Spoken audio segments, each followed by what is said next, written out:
بسم الله الرحمن الرحيم. الحمد لله رب العالمين، والصلاة والسلام على أشرف المرسلين سيدنا ومولانا محمد صلى الله عليه وسلم. waxaan halkan ka salaamayaa dhammaan Soomaali Maxamed meel walba ay joogaan. waxa socda gabayadii Allah u naxariistaan hooyadii ugu tala galay. gabayga maanta waa sidan uu ku bilaabmaya insha Allah.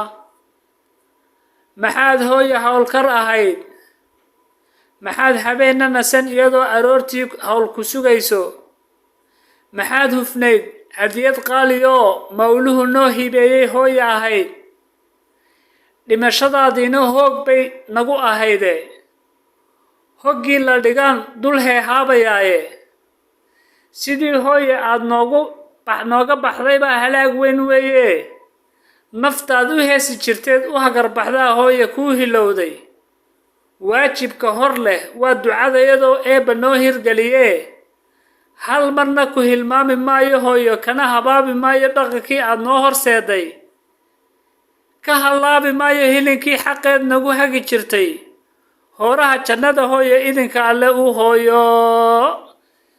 waad naasantiin dhammaantiin, ilaahay waalidkeen ha u naxariisto, inta noolna cibri iyo caafimaad dheer ha siiyo. wassalaamu calaykum waraxmatullaahi wabarakaatu.